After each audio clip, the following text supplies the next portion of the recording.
তো দেখো কিভাবে চন্দ্রমল্লিকা গাছের পিঞ্চিং করতে হয়, তবে তোমাদের সঙ্গে সবই শেয়ার করব, তোমরা ভিডিওটি দেখতে থাকো।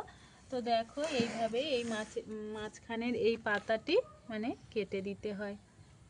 তো এইভাবেই সমস্ত এই পাতাগুলি এইভাবেই ছোট ছোট করে কেটে ফেলবো। তো আর যেইগুলো মানে বড় হয়ে গিয়েছে, যেহেতু এই গাছটা দেখো এই গাছের মানে মাথা থেকে এই গাছটা একটু বড় মনে হচ্ছে, তো এর একটু বেশি করেই কেটে দিলাম।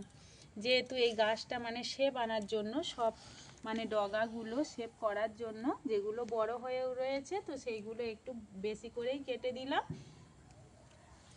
তো এইভাবেই এই সমস্ত মানে ডগাগুলো যেগুলো ছোট রয়েছে সেগুলো ছোটোভাবেই কেটে দিলাম, আর যেগুলো এই বড় হয়ে রয়েছে সেগুলো একটু বেশি করে কেটে দিলাম।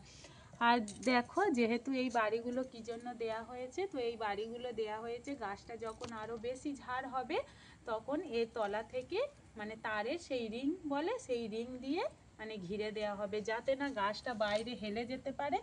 আর হচ্ছে এই গাছটা এরকম বড় হলে মানে ফুলগুলো আরও মানে মানে একসাথে হয়ে থাকবে, তো মানে খুবই সুন্দর দেখতে লাগবে আর কি।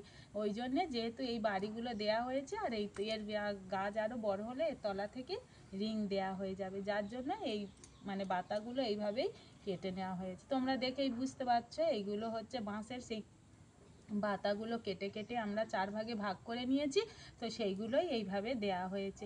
তো আরও ফুল ফুটলে বন্ধুরা সবই তোমাদের সঙ্গে শেয়ার করব। তো এখন আমি এইগুলোকে কেটে নেব। তো এই